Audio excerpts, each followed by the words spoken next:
Welcome to Tech Talk Central. You're tuned in, and we're the place that really tries to cut through all that marketing hype, to get you the real story. Yeah, we are doing a deep dive today. We are. We're looking at the source material for, well, probably the biggest audio matchup this year. Apple's AirPods Pro 3, going head-to-head, really, with the Samsung Galaxy Buds 3 Pro. And our mission, for you listening, it's pretty straightforward. We want to ignore the glossy ads for a minute and actually figure out which of these, true wireless heavyweights delivers the better sound quality based purely on the technical details, the specs, the architectural commitments that both companies have actually shared. That's right. It's basically a sound showdown, and we're going to unpack the core technical differences here. Everything from the driver's inside to, well, the software that shapes what you actually hear. Yeah. You need to know which one really wins this audio battle, so let's unpack this. Okay, so what's immediately fascinating, I think, when you compare these two, it's how differently they talk about their tech, how they communicate excellence. Right. They both promise, breakthrough audio, but their focus, it lands almost on opposite ends of the spectrum. Yeah, looking at the sources for the AirPods Pro 3, Apple seems to focus almost entirely on the experience, right? Totally. They talk about breakthrough audio performance, and it's driven by a new acoustic architecture. It's all very qualitative. Exactly. They're promising things like transformed bass, detailed clarity so you can hear every instrument, and these stunningly vivid vocals. It's all outcome focused. Right. And the tech supporting this, their own high-fidelity sound processing, personalized spatial audio with dynamic head tracking, they're basically telling you, look, the sound will be incredible, but they're not really inviting you under the hood, to see the actual physical speaker part. Which is precisely where Samsung comes in. You look at the Galaxy Buds 3 Pro sources, and they jump straight to the mechanics, the raw hardware. Yeah, they are appealing directly to, let's say, the audiophile listener, raising that specific question. What hardware is actually inside these things? And they tell you. They do. They answer explicitly. The Galaxy Buds 3 Pro use a specific two-way speaker system. Now, that is a massive distinction. Okay, explain that a bit more. Two-way system. Think of it like a tiny orchestra inside your earbud. Instead of one single driver trying to handle everything, the deep bass, the middle vocals, the high treble, Samsung uses two specialists. Wow. A woofer, just for the low frequencies, the bass, and a dedicated tweeter for the high frequencies. Okay. And that setup just inherently suggests you're going to get better frequency separation, probably less distortion across the whole sound spectrum. That structural difference does sound key. But okay, let's talk file processing. Samsung's also advertising this, massive technical ceiling. Yeah. UHQ audio, ultra high quality audio. Right. Supporting playback up to 24-bit 96 kilohertz. What does that 96 kilohertz spec really mean for, say, the average listener, maybe just streaming from Spotify or Apple Music? That is a critical question, and it's where you really need to look closely at the source material and maybe read between the lines a bit. Okay. So while, a lot of standard streaming services, they might top out around 44.1 or maybe 48 kilohertz, Samsung is clearly future-proofing the hardware here. That 96 kilohertz ceiling, it tells you that the digital to analog converter, the DIC, inside those buds can, theoretically anyway, handle twice the data rate. That allows for much finer detail capture in the audio signal itself. So potential. Potential, exactly. If you're a listener who actively seeks out and plays high-resolution audio files, MQA, FLAC, those specific master recordings, then the Buds 3 Pro, based on the specs, they're explicitly built to take advantage of that detail. Right. Whereas Apple's high-fidelity claim, it's just less quantifiable on paper. You don't see that hard number. Got it.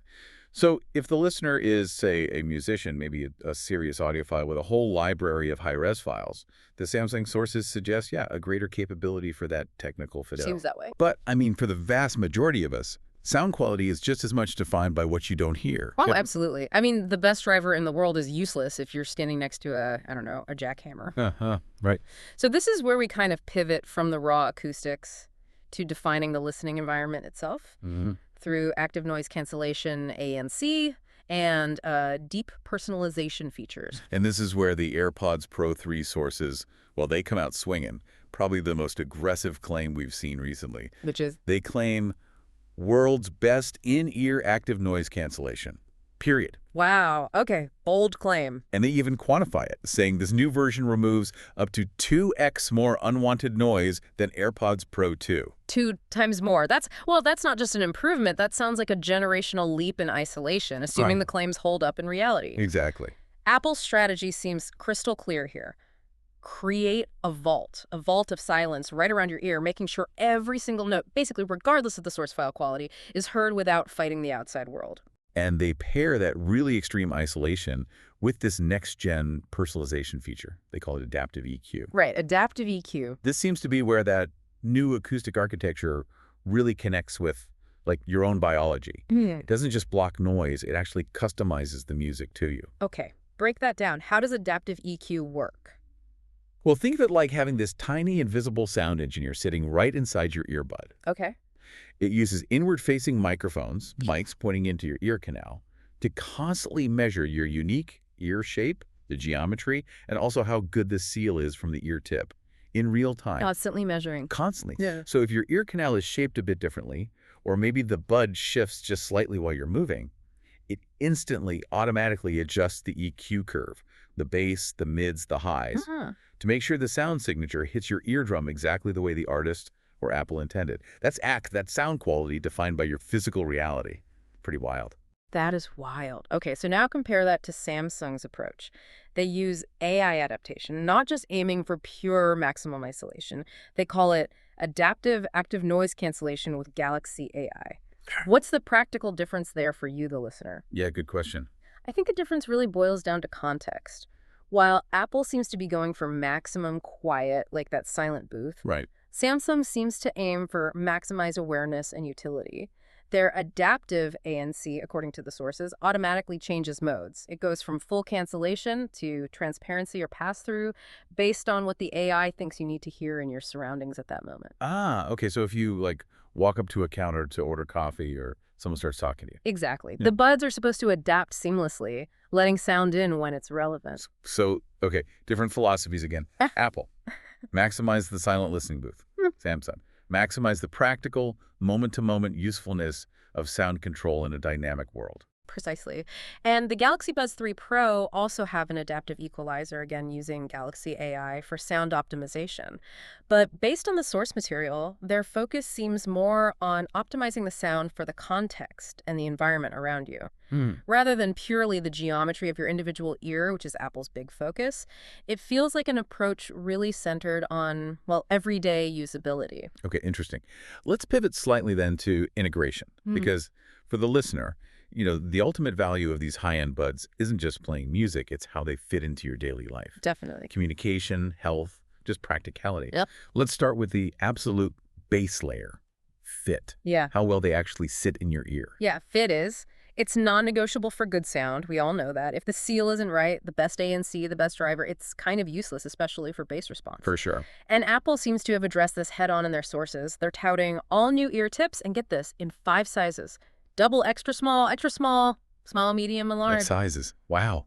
That highly granular approach, offering that many sizes, it really suggests they're serious about making sure that adaptive EQ system has a perfect seal to work with for pretty much everyone. That's a specific detail, yeah, that speaks volumes about their commitment to that personalization angle.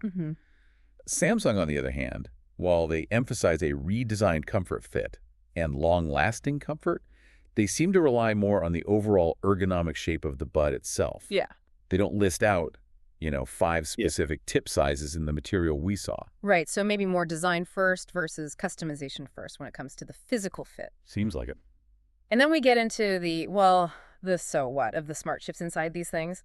Both are clearly leveraging huge platform advantages, Apple Intelligence on one side, Galaxy AI on the other, to go way beyond just audio. Oh, absolutely. These features really start to change how you even categorize these devices. They're not just earbuds anymore. Totally agree. Look at the AirPods Pro 3. Yeah. Okay, the Apple Intelligence enables live translation, which is useful, sure. Yep. But the really deep dive into health and accessibility, that feels like a potential game changer. They mention a full hearing aid feature set. Hearing aid features, like actual. Yeah, including automatic conversation boost for noisy places, hearing protection monitoring, tracking decibel levels, and even home hearing tests integrated with the Health app. Wow.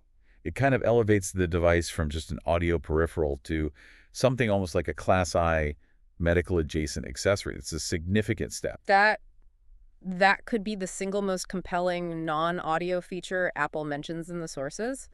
It takes that personalization idea they built into the sound profile and applies it directly to actual hearing health and making things more accessible. That's big. But the health stuff doesn't actually stop there. The AirPods Pro 3 also apparently boast built-in heart rate sensing. In the earbud, Tracking heart rate and estimated calories for up to 50 workout types. And it integrates directly with the iPhone's health features, your move ring, step count, even a workout buddy feature. The ear itself has become a medical sensor point. That's a lot packed in there. Okay, so how does Samsung counter on the AI front? Well, Samsung leverages Galaxy AI more for, again, practical utility, it seems. Their real-time interpreter also handles translation. Like Apple's. Like Apple's, but the sources specifically call out that it works for both face-to-face conversations and during phone calls. Phone calls too. That's a crucial difference. Gives it maybe broader, immediate utility outside of just the Apple ecosystem bubble, perhaps. Could be. And when we talk about just sheer practicality, day-to-day use, Samsung seems to pull ahead on a really critical engineering point. Durability. Okay, how so? The Galaxy Buds 3 Pro sources specify an IP57 rating for water and sweat resistance. IP57. Okay, that's pretty robust. That means it can handle, what, submersion in water for a short time and is properly dust resistant too. Right. Apple, meanwhile, only specifies a more general water-resistant level in the material we reviewed, which is, well, it's much vaguer. Yeah, IP ratings are specific. Water resistant can mean a lot of things. So for someone who's really active, maybe works out hard, sweats a lot, that IP57 rating on the Samsung side is actually a significant peace of mind factor. Definitely. That IP rating, and you couple it with the slightly better total battery life, the sources say up to 26 hours total for the Buds with the case versus up to 24 hours total for the AirPods. Slight edge there for Samsung? Slight edge. It kind of makes the Samsung offering arguably the more, let's say, durable and road-ready choice on paper. Though it's worth noting the individual playtime per charge is close. Samsung says 8 hours with ANC on. Apple says 6 hours. So maybe longer trips between case charges for Samsung, but similar listening session lengths. Okay. Yeah. So the picture emerging from the sources is Samsung seems to be building this rugged, utility-focused device centered on longevity and high-res playback capability, while Apple is building more of a comprehensive experience device, focused heavily on that ecosystem integration, deep personalization, and now health. So, okay, let's bring this all together then. What does this deep dive into the source material really reveal for you, the listener, trying to decide purely on sound quality? It doesn't sound like we found a single clear winner here. No, definitely not a single winner. It seems like we found a choice between two distinct philosophies on what better sound even means. Right. The AirPods Pro 3, based on the materials, lean heavily into that revolutionary ANC isolation, creating silence, then layering on deep personalization via adaptive EQ, helped by those 5-ear tip sizes, and then adding those robust health and hearing aid features. Okay. Their breakthrough audio seems to be achieved primarily through creating this custom, highly isolated, software-optimized listening bubble around your ear. And the Galaxy Buds 3 Pro, how would you sum them up? They really champion these superior raw audio specs on paper, that specific two-way speaker system woofer and tweeter, and that ultra-high 96 kilohertz UHQ audio ceiling. A hardware focus. Exactly, a hardware-first approach, seemingly focused on maximizing the potential fidelity you can get from the source file itself. And that's paired with practical, durable features like the IP57 rating and that environment-adapting AI utility. Fascinating. So it really means better sound. Totally depends on what you prioritize. I think so. If your top priority is achieving near total silence and having an EQ curve perfectly tailored to your specific ear shape, and maybe you're already deep in the Apple ecosystem, well, the AirPods Pro 3 source material really aligns with that goal. But if your priority is different, if it's about accessing the absolute highest resolution audio possible from your music library, leveraging dedicated internal components like that two-way speaker. And you also need a device that's rugged, lasts a long time on a charge, and maybe offers more contextual awareness and practical AI features like translation on calls. Then the Galaxy Buds 3 Pro specs, well, they start to look a lot more compelling. The sources really force you, the listener, to ask yourself a fundamental question. Are you optimizing for achieving the highest possible musical fidelity through dedicated hardware? That points towards Samsung. Or are you optimizing for a fully integrated, adaptive, super quiet, and personalized ecosystem that's even connected to your personal health? That seems to be Apple's direction. That really feels like the ultimate decision point here. Well, that was quite the deep dive into the audio specs and features, comparing the AirPods Pro 3 and the Galaxy Buds 3 Pro based on what the companies themselves are saying. Yeah, hopefully this comparison of the source materials gives you the knowledge you need. Hopefully it helps you make the right choice based on what you truly prioritize in sound quality and features. And hey, if you appreciate this kind of in-depth analysis where we really try to dissect the marketing claims and dig into the actual technical differences, Yeah, please consider subscribing to Tech Talk Central. We do this kind of breakdown regularly. absolutely. And to find the latest prices and maybe some deals on either of these earbuds, be sure to check out the links we've put down in the description below. Thanks for tuning in.